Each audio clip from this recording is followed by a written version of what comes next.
Hello everyone, welcome back to our channel. मैं ज्योति शर्मा इस video में आपके लिए लेकर आई हूँ history of Indian writing in English. History of Indian writing in English के एमसीक्यूज। क्या करने हैं हमें? एमसीक्यूज। तो चलिए स्टार्ट करते हैं, यानी ये एक प्रैक्टिस सेट है, प्रैक्टिस करते हैं। स्टार्ट करो। First question, who is considered one of the first Indian authors to write in novel in English? इनमें से आपको एक राइटर का नाम बताना है जो कंसीडर किए जाते हैं one of the first Indian author to write a novel in English. तो इसका करेक्ट आंसर होगा बी, बंकिम चंद्र चट्टोपाध्याय। ठीक है, ओके। बंकिम चंद्र चट्टोपाध्याय जो हैं widely regarded as a pioneer of Indian literature. ठीक है, और इनका जो नॉवल है राजमोहन्स वाइफ 1864 में आया था, उसको कंसिडर किया जाता है one of the first Indian novel in English. Next question, which novel by R K Narayan is set in the fictional town of Malgudi?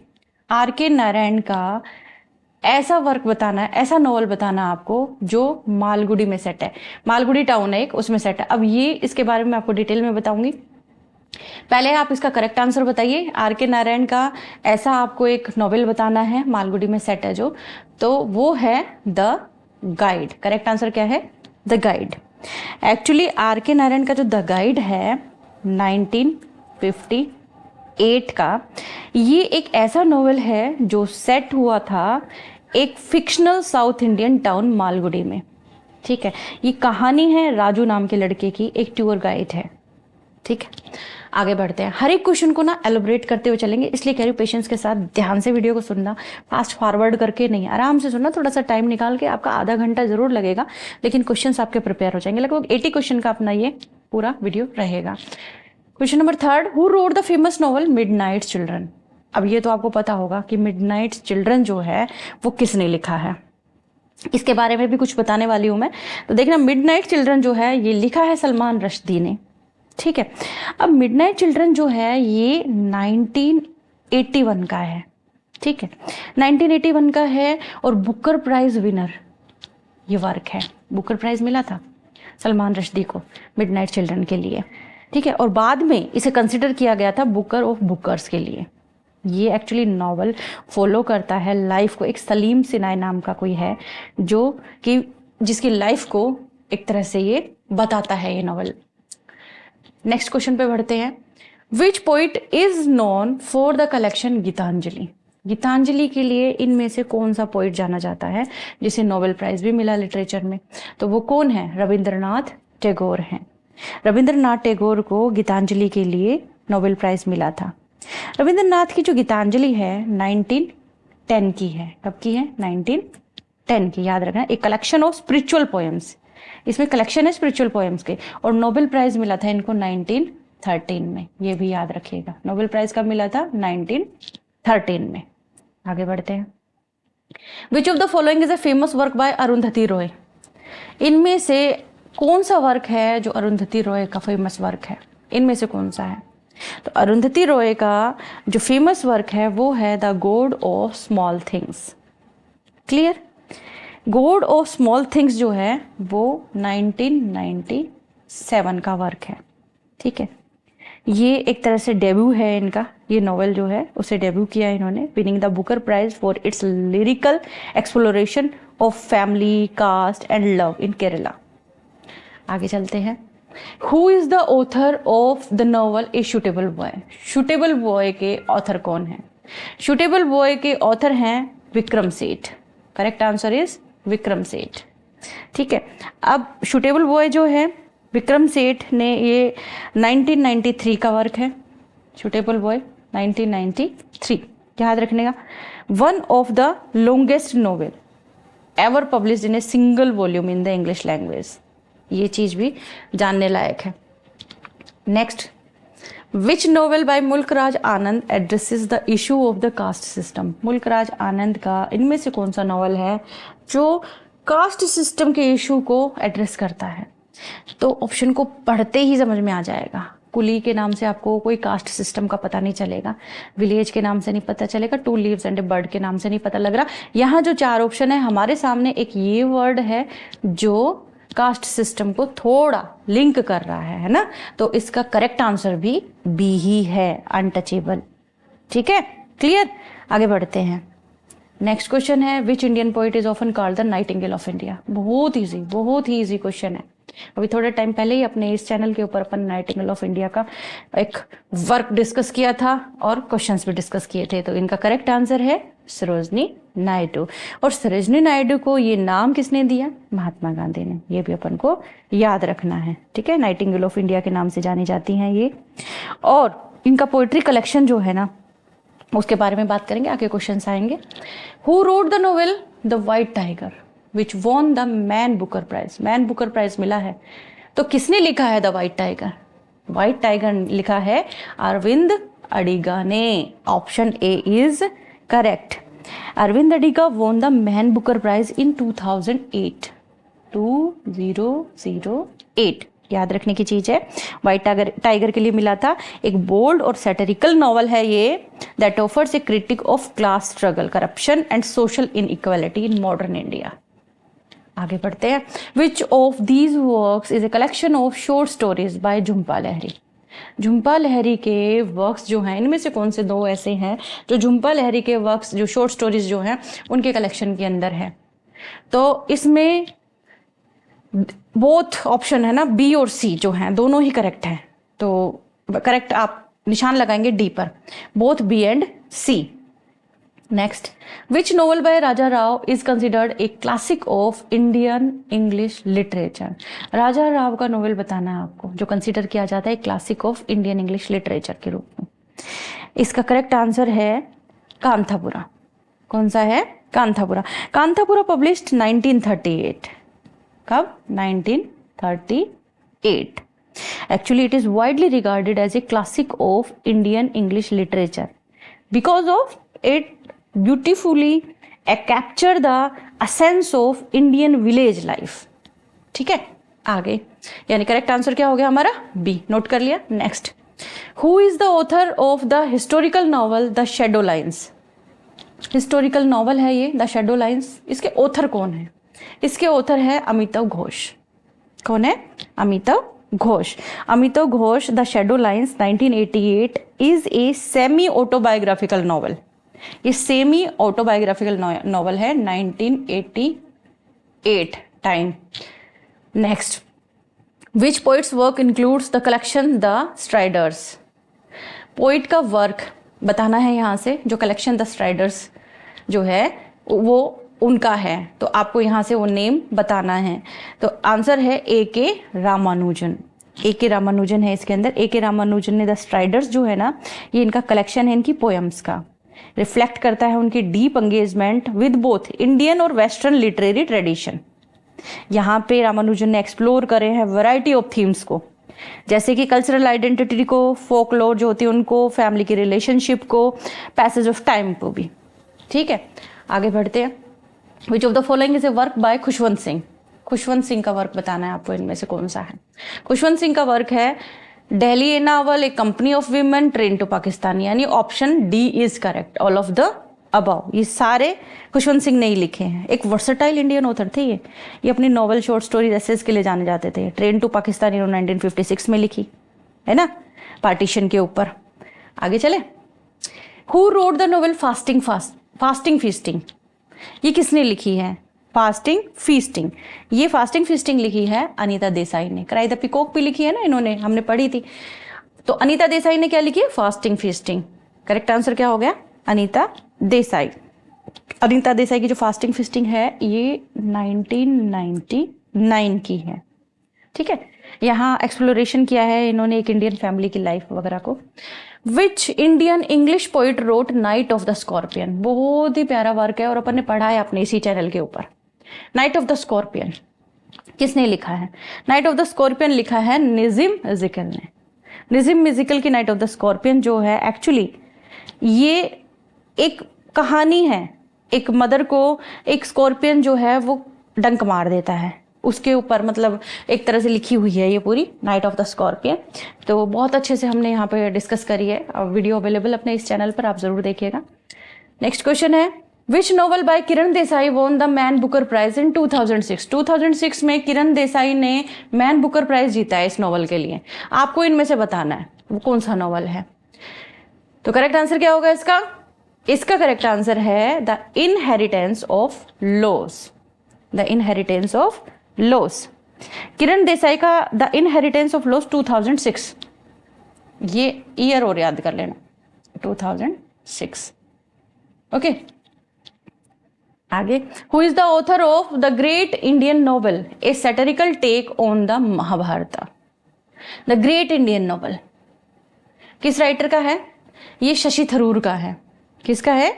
Shashi Tharoor का। शशि थरूर ने द ग्रेट इंडियन नॉवल 1989 में एक सैटिरिकल रीटेलिंग लिखी है महाभारत की, set against the backdrop of modern Indian history. ठीक है, आगे चलते हैं। Which of the following is a work bye Ruskin bond? Ruskin bond का वर्क कौन सा है इनमें से? तो रस्किन बॉन्ड का इनमें से work the room on the roof भी है, ए फ्लाइट ऑफ पिजन्स भी है, our tree still grow in Dehra भी है। तो ऑप्शन डी इसका करेक्ट आंसर होगा। ठीक है, ये सारे इसके ही लिखे हुए हैं। The room on the roof इन्होंने लिखा था 1956 में। ठीक है, फ्लाइट ऑफ पिजन्स इन्होंने लिखा 1978 में, और ये जो our tree still grow in Dehra है ना, ये इन्होंने लिखा 1991 में। तो सारे इनके हैं। आगे चलते हैं। Which poetess wrote the confessional poem an introduction? एक कन्फेशनल पोएम है ये। पोइटेस हैं, इनमें से कौन सी हैं जिन्होंने लिखा है an introduction?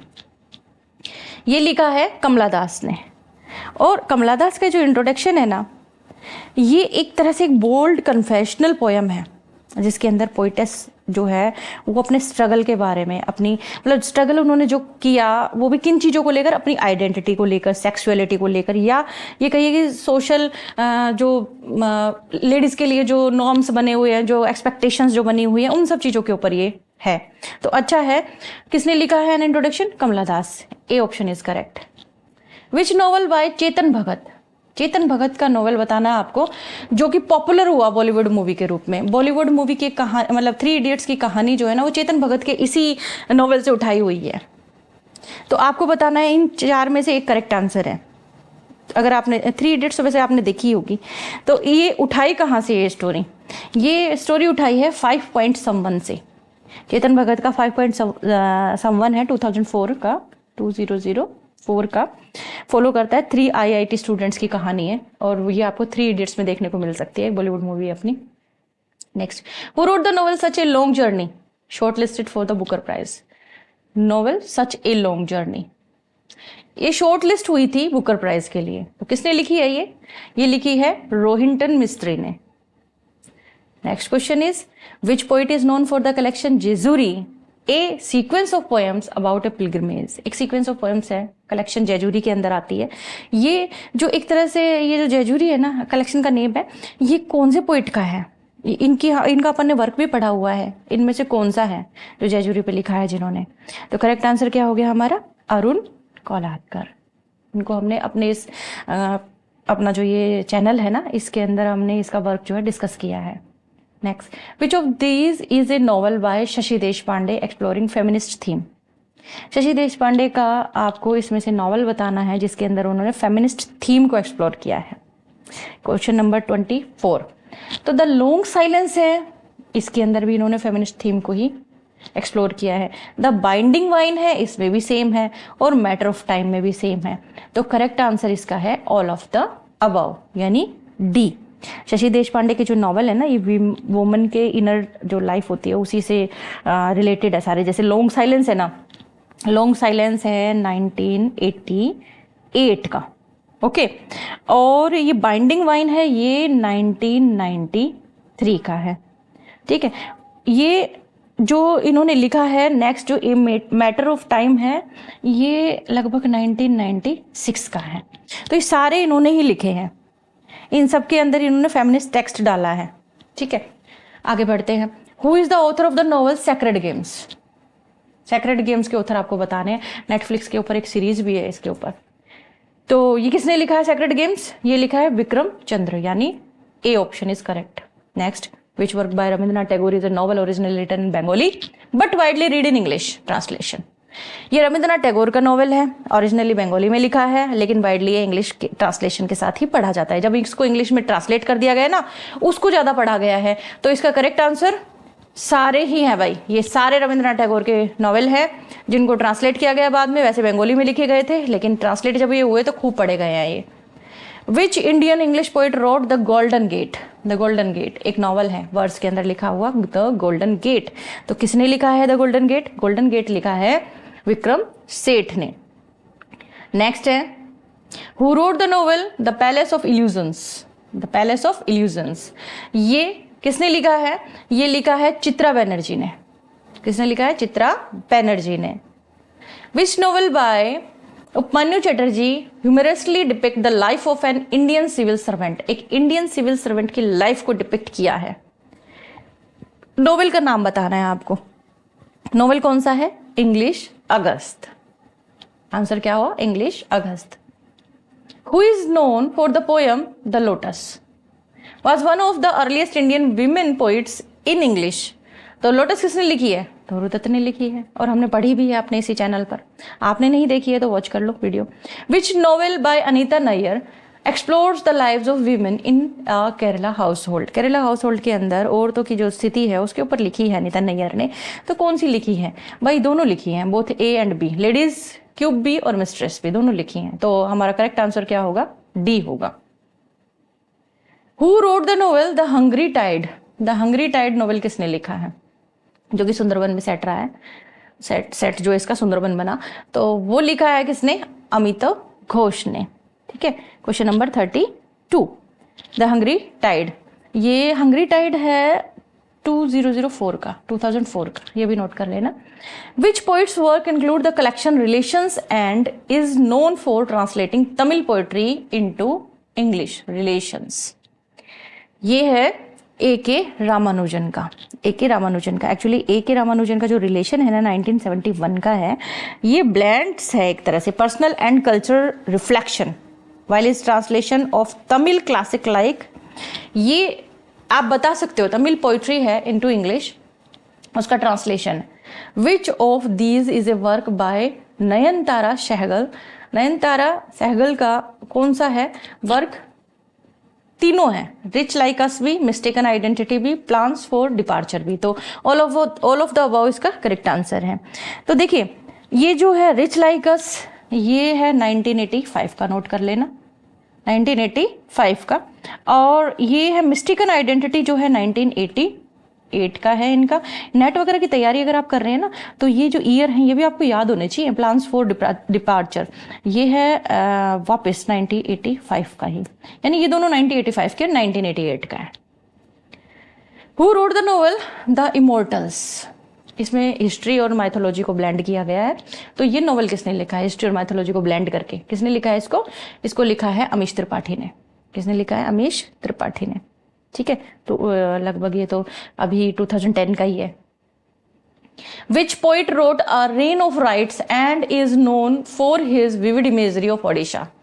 A rain of rites, a rain of rites जो है ये लिखा है जयंत महापात्र ने। इसने लिखा है जयंत महापात्र ने।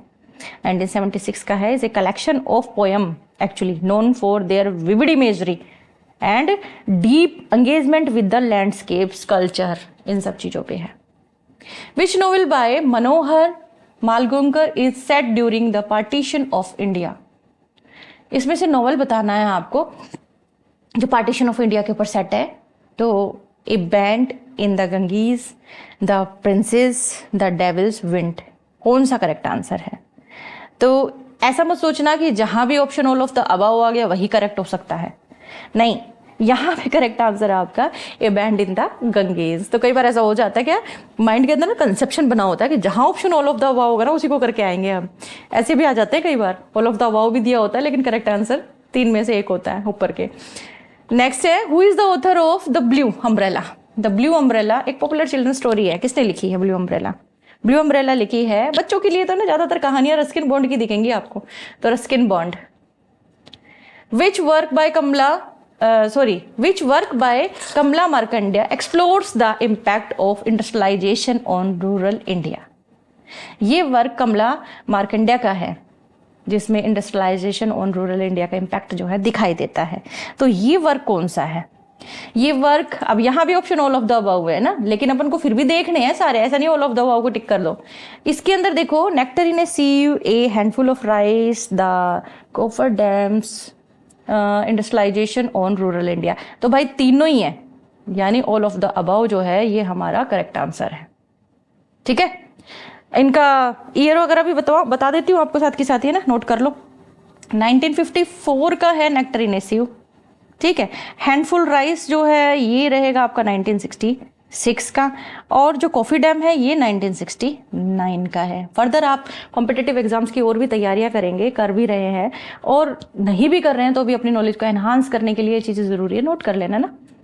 देखिए, who wrote the novel red earth and pouring rain, red earth and pouring rain, blending myth and history, history और मिथ जो है उनका आपको ब्लेंड मिलेगा।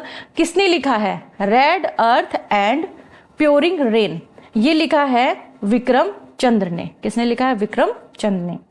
नेक्स्ट है, which novel by Bhabani Bhattacharya deals with the Bengal famine of 1943।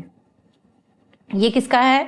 So many hungers, इसका correct answer है so many hungers. ये भाबनी भट्टाचार्य का है, जिसमें बंगाल फेमिन जो है उनको उनके साथ में मतलब डील किया गया। एक तरह से स्टोरी जो है ना, बंगाल की जो फीमेल्स हैं जो उनसे रिलेटेड है। तो इसका जो करेक्ट आंसर है वो क्या है? So many hunger. एक्चुअली ये लेडीज के ऊपर है, इसमें सोशल रियलिज्म और ह्यूमन सफरिंग की बात की गई है, फैमिली में स्ट्रगल जो होता है ना, उसकी बात हुई है। नेक्स्ट क्वेश्चन है हमारा, who wrote the novel the English teacher reflecting autobiographical elements. तो ये जो है द इंग्लिश टीचर, ये किसने लिखा है? द इंग्लिश टीचर जो है ये लिखा है R.K. नारायण ने, R.K. नारायण ने। और इंग्लिश टीचर को आप लिख लीजिए 1945 का है ये वर्क, R.K. नारायण का। एक सेमी ऑटोबायोग्राफिकल नॉवेल है ये, है ना, ये भी याद रखना। R.K. नारायण का सेमी ऑटोबायोग्राफिकल नॉवेल माना जाता है। जैसे ऑटोबायोग्राफिकल एलिमेंट कहते हैं ना कि इसके अंदर है, लेकिन semi autobiographical. Next, who road Swami and friends, बहुत अच्छा सा वर्क है, बहुत बार सुना होगा आपने। स्वामी एंड फ्रेंड्स एक नॉवल है, एक लड़के के बारे में, उसके एडवेंचर के बारे में, मालगुडी के अंदर एडवेंचर। और मालगुडी की अगर बात हुई है तो माइंड में स्ट्राइक कर गया होगा R.K. Narayan, correct answer. Next, which novel by Salman Rushdie explores the emergency period in India. Salman Rushdie का नोवेल है, इमरजेंसी पीरियड को मेंशन किया गया है उसके अंदर। तो वर्क कौन सा है? वर्क है midnight's children. Next is, who wrote the novel the village by the sea, the village by the sea, later adapted into a TV series. एक टीवी सीरीज के साथ में इसको अडेप्ट कर लिया था, मतलब टीवी सीरीज में दिखाया गया है इसको, द विलेज बाय द सी। तो किसने लिखा है इसको? हमें सिर्फ राइटर का नाम बताना है, किसने लिखा है इसे लिखा है अनीता देसाई ने। आंसर क्या हो गया? ए। ओके, आगे बढ़ते हैं। Which work by Sarojini Naidu is a collection of poems reflecting Indian theme. Sarojini Naidu का है ये कलेक्शन ऑफ पोएम, जिसमें इंडियन थीम को एक्सप्लोर किया गया है। तो सरोजिनी नायडू का द गोल्डन थ्रेशोल्ड भी है ना, सरोजिनी नायडू का है ना, ठीक है, इसको टिक कर लो। द बर्ड ऑफ टाइम भी सरोजिनी नायडू का है, द ब्रोकन विंग भी है। तो यहां पर तो भाई डी ऑप्शन का ही करेक्ट है, all of the above. Who is the author of the Rozabal line, a thriller blending history and religion. एक थ्रिलर है, हिस्ट्री और रिलीजन का ब्लेंड है। कौन है लिखने वाले? अश्विन सांघी, क्या प्रोनाउंशिएट करते हैं, सॉरी गलत है, आप देख लेना। अश्विन सांघी कुछ इस तरीके से ही है। 48th क्वेश्चन है, which poet wrote hymn in darkness and is known for his urban sensibility. Hymn in darkness है ना, और जाना किस लिए जाता है? अर्बन सेंसिबिलिटी के लिए। तो हमें क्या बताना है? पोइट का नाम बताना है। पोइट कौन है इसके पोइट है भाई Jayant Mahapatra, A.K. Ramanujam, Nissim Ezekiel. Correct answer is Nissim Ezekiel. Okay, आगे देखिए, which novel by Jhumpa Lahiri. Jhumpa Lahiri का नोवेल है, एक्सप्लोर करता है लाइफ को, किसकी को? Indian immigrants family in the US। कौन सा नोवेल हो सकता है ये? तो झुंपा लहरी के देखो आप कौन कौन से हो सकते हैं, करेक्ट क्या होंगे? A and C। लोलैंड भी है और नेम सेक भी है, दोनों है, द नेम सेक भी और द लोलैंड भी। Who wrote the glass palace. The last palace जो है वो किसने लिखा? एक नॉवल है spanning India, Burma and Malaya, Amitav Ghosh. Correct answer क्या है? अमिताव घोष। तो इस तरीके से क्वेश्चन नंबर 50 तक हमने कंप्लीट कर लिए, आगे बढ़ते हैं। लेकिन यहाँ पर मैं आपसे रिक्वेस्ट करना चाहूँगी कि देखिए, अगर वीडियो आप देखते हैं, कहीं भी आपको किसी तरीके की कोई भी एम्बिग्यूटी नजर आती है, क्योंकि बहुत सारी बुक्स से कंसल्ट करते हैं, बुक्स के अंदर भी कई बार है ना, मतलब ऐसा नहीं होता कि एग्जैक्ट चीज़ें जो है वो मिल जाएं, है ना। बुक से कंसल्ट करते हैं, जो पढ़ा होता है, सुना होता है, वो आपको हम बता देते हैं। लेकिन फिर भी मैं एडमिट करती हूँ इस चीज़ को कि मिस्टेक्स हो जाती हैं, है ना, बोलने में भी हो जाती हैं, बताने में भी हो जाती हैं, बट इट डजेंट मीन कि हमारा ये मतलब है कि आपको गलत इन्फॉर्मेशन प्रोवाइड करवाई जाए। कई बार बुक्स में जो हमने कंसल्ट की होती है उन बुक्स के अंदर ही गलत है, तो ऐसा भी नहीं है कि जिसने लिखी है बुक उसको नॉलेज कम है, हो जाती है मिस्टेक्स। बट मैं आपसे यही रिक्वेस्ट करना चाहूँगी कि जहाँ आपको मिस्टेक लगे, जहाँ आपको लगे कि यहाँ पे कन्फ्यूजन है, वहाँ पर आप मुझसे कांटेक्ट कर सकते हैं। मैसेंजर पे मेरे से कांटेक्ट कीजिए, आप मुझे ईमेल डाल दीजिए, किसी भी तरीके से आप मेरे से कांटेक्ट कर सकते हैं, ठीक है। तो आगे बढ़ते हैं, क्वेश्चन नंबर 51 पे चलते हैं। विच नॉवेल बाय सुधा मूर्ति। और एक चीज और बताना चाहूंगी कि मिस्टेक्स जो है ना हो जाती हैं, रियरली होती हैं, लेकिन अगर हो जाती है तो उसका मतलब ये नहीं है कि मतलब सब कुछ ही मिस्टेक के साथ ही किया हुआ है, मतलब सारा ही गलत है, ऐसा कुछ नहीं होता। बट फिर भी आप पढ़ने वाले स्टूडेंट्स हैं, आप क्रॉस चेक भी करिए। मैं ये नहीं मना करूंगी आप क्रॉस चेक मत कीजिए, क्रॉस चेक भी कीजिए, और जहां आपको लगे कि हाँ यहाँ थोड़ा सा कंफ्यूजन मुझे लग रहा है, तो आप पर्सनली मुझसे कॉन्टेक्ट कीजिए, ठीक है ना। तो सब कुछ नहीं होता है, कई माइंड के अंदर आप ये कॉन्सेप्ट बना के बैठ जाएं कि नहीं हर क्वेश्चन को ही चेक करना जरूरी है। नहीं, हम बहुत बार बार चेक किए जाते हैं, लेकिन कई बार क्या होता है हमारे ही नजरों से इधर उधर हो जाता है, बहुत सारा वर्कलोड होता है, कई बार हो जाते हैं क्वेश्चंस ना। तो देखिए, which novel by Sudha Murty is a simple tale of human values. Sudha Murty की है ये नॉवल, और एक ह्यूमन वैल्यूज के ऊपर सिंपल टेल है ये। तो इसका करेक्ट आंसर क्या होगा? इसका करेक्ट आंसर देखो, सुधा मूर्ति का देखिए आप, सुधा मूर्ति के डॉलर बहू, जेंटली फाल्स द बकुला दोनों ही हैं, यानी ऑप्शन डी इसका करेक्ट है, both B and C. Who is the author of the poetry collection the unfinished man. Unfinished man ये पोएट्री कलेक्शन है, किसका है? ये है निज़्म इज़िकल का अनफिनिश्ड मैन। नेक्स्ट है, which novel by Chaman Nahal won the Sahitya Akademi award. Sahitya Akademi award मिला है भाई, और चमन नाहल का है ये, पार्टीशन के ऊपर लिखा गया है। तो इसका करेक्ट आंसर है आज़ादी। याद करना, बहुत ही अच्छा वर्क है, बहुत अच्छा। टाइम मिले तो जरूर पढ़ना, कभी थोड़ा फ्री टाइम हो ना तो जरूर पढ़ा करो, बुक्स पढ़ा करो, बुक्स से नॉलेज बहुत एनहांस होती है। Who wrote the sea of poppies, the first in the Ibis trilogy. ये किसने लिखा है? अमिताव घोष ने, the sea of poppies. Which poetess wrote my story and autobiography in English. My story ये कोई पोइटेस की लिखी हुई है, उनकी ऑटोबायोग्राफी है, इंग्लिश में उन्होंने लिखी है। तो ऑटोबायोग्राफी ये किसने लिखी है? ये है ऑटोबायोग्राफी कमला दास की, ठीक है। अगर इसके बारे में बताऊं ना मैं आपको, तो कमला दास ने एक one of the most important writer है इन इंग्लिश। ये इनकी ऑटोबायोग्राफी 1976 की है, जो कंसीडर की जाती है एक तरह से एक कन्फेशनल वर्क की तरह। इन्होंने कन्फेस किया है अपनी जिंदगी के अंदर इनके जो जो उतार चढ़ाव है, जो इन्होंने स्ट्रगल किया आइडेंटिटी को, लव को, सेक्सुअलिटी को लेकर, जो भी इनकी जिंदगी के अंदर घटा, एक तरह से कन्फेशनल कह सकते हो आप, इन्होंने कन्फेस की हैं सारी चीजें। तो ये इनकी ऑटोबायोग्राफिक है। Which novel by R K Narayan was adapted into a film starring Dev Anand. बहुत अच्छी है, द गाइड बताई थी आपको, है ना। तो ये राजू की कहानी है, गाइड है वो इसके अंदर। तो द गाइड है, देवानंद ने रोल किया है इसके अंदर। Who wrote Family Matters in novel about a Parsi family in Bombay. Family matters किसने लिखा है? ये पारसी फैमिली बॉम्बे के अंदर होती है, इस तरह की कुछ कहानी है नोवेल की। लेकिन नोवेल के राइटर कौन है? राइटर है रोहिंटन मिस्त्री ही है, मिस्त्री, है ना। Which of these works is a poetry collection by Keki N Daruwalla. वो सारे लिखे हैं भाई इन्होंने, अंडर ओरियन भी लिखा है, कीपर ऑफ द डेड भी लिखा है, लैंडस्केप्स भी लिखा है दारूवाला ने। All of the above is the correct answer. Who is the author of cracking India. Cracking India के ऑथर कौन है? Originally titled ice candy man, originally ice candy man. तो आइस कैंडी मैन को देखकर तो आपको ऑथर का नाम याद आ गया होगा। जी हाँ, इसका करेक्ट आंसर क्या है? बापसी सिद्धवा जो है, इनको बोला जाता है बापसी सिद्धवा।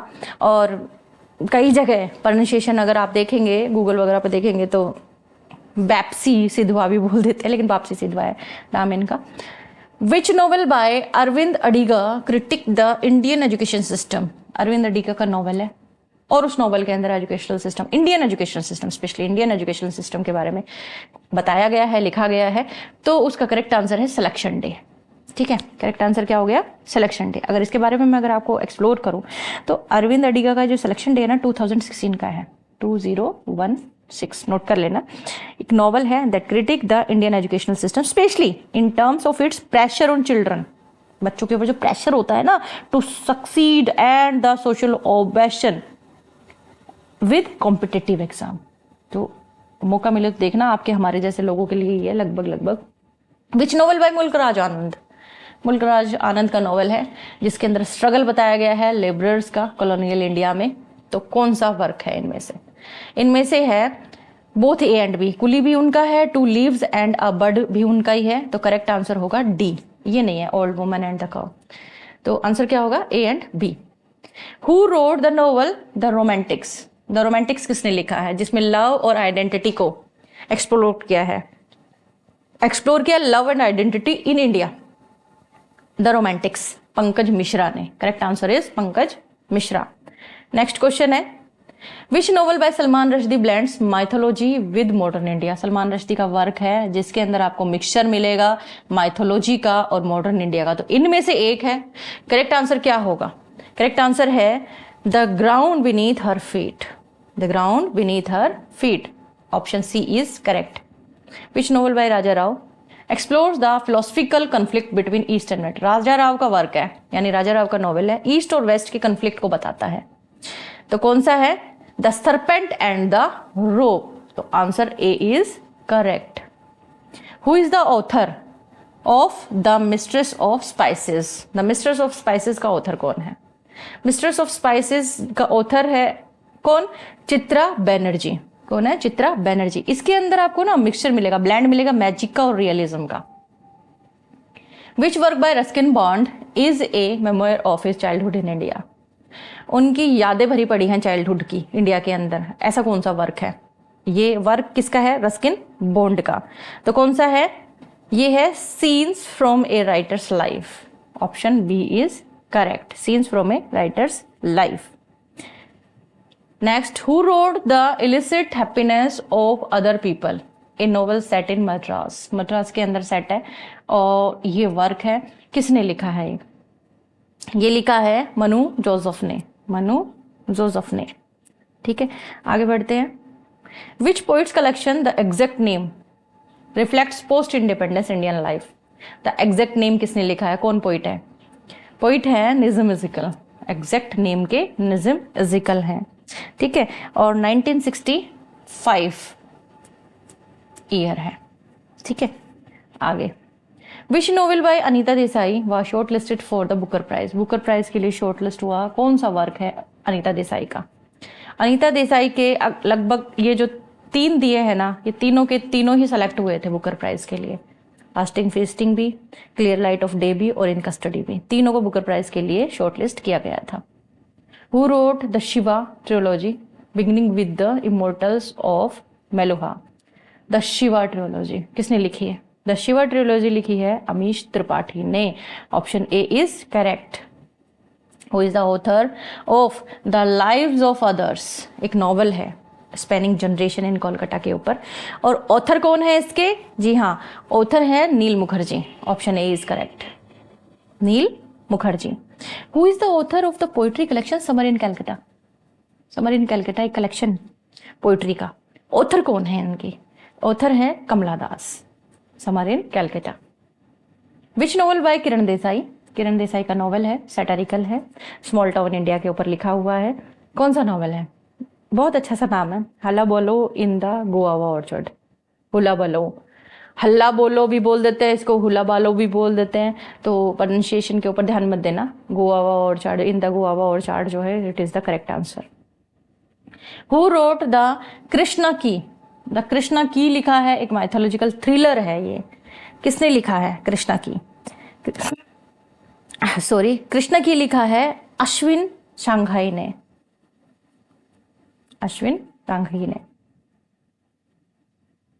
विच poet is known for the collection close the sky? 10 by 10 collection है ये, क्लोज द स्काई 10 by 10। कौन है पोइट? इसके पोइट है जयंत महापात्र। करेक्ट जो आंसर इसका है वो है जयंत महापात्र, और ये 1971 का है वर्क। मैंने सभी का नहीं बताया क्योंकि कहीं आप ये कहेंगे कि मैडम हर वर्क का ही आपने तो ईयर बता दिया, कितने की ईयर हम याद करें, तो कहीं कहीं बीच बीच में बताए हैं, कहीं कहीं बीच बीच में नहीं बताए हैं।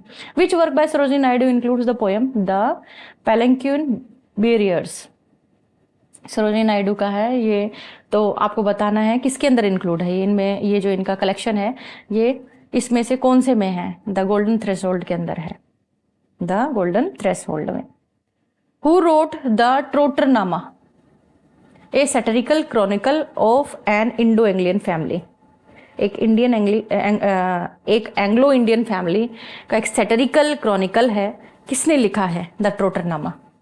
तो ये लिखा है एलन सेले ने, Allan Sealy. Next is which novel by Vikram Chandra? Vikram Chandra का नोवेल आपको बताना है, नोवेल का नेम बताना है। Collection of interconnected short stories, interconnected short stories हैं, आपस में कनेक्टेड हैं शॉर्ट स्टोरीज। तो इसके अंदर से कौन सा करेक्ट है? Love and longing in Bombay जो है वो करेक्ट है, या फिर सेक्रेट गेम्स करेक्ट है, red earth and pouring rain correct है, या श्रीनगर कॉन्स्पिरेसी करेक्ट है? तो इसका करेक्ट आंसर है love and longing in Bombay. Love and longing in Bombay 1997। Okay, A is correct answer. Next question, who is the author of the sari shop? Sari shop जो है वो novel एक स्मॉल टाउन लाइफ के बारे में लिखा है, तो लिखा किसने है? रूपा बाजवा ने लिखा है। किसने लिखा है? रूपा बाजवा ने। लास्ट इस जो वीडियो का क्वेश्चन लास्ट है ये 80 नंबर। नेक्स्ट वीडियो भी सेम सीरीज के ऊपर ही हम लेकर आएंगे, यानी इसी सीरीज को आगे बढ़ाएंगे, लेकिन इस सीरीज में 80 क्वेश्चन ही हमने इंक्लूड करे हैं, मतलब इस वीडियो के अंदर 80 क्वेश्चन ही है। ध्यान से पढ़िएगा। Which work by Toru Dutt is a novel written in English, one of the earliest by an Indian woman? कौन सा है इसके अंदर से करेक्ट आंसर? ए मिनाका और the young Spanish maiden is the correct answer. एक सीरीज जो है तैयार कर रहे हैं, किस पे? यही इंडियन ऑथर जो है वो उनके ऊपर ही लिख रहे हैं। तो 80 क्वेश्चंस का ये वीडियो था, और आने वाले वीडियोस जो है वो भी आएंगे सेम टॉपिक के ऊपर ही, आगे सीरीज को आगे बढ़ाएंगे। तो कीप वॉचिंग। अगर पसंद आ गया ये वाला वीडियो भी तो लाइक कर दीजिए, शेयर कर दीजिए, चैनल को सब्सक्राइब कर लीजिए। Thanks for watching.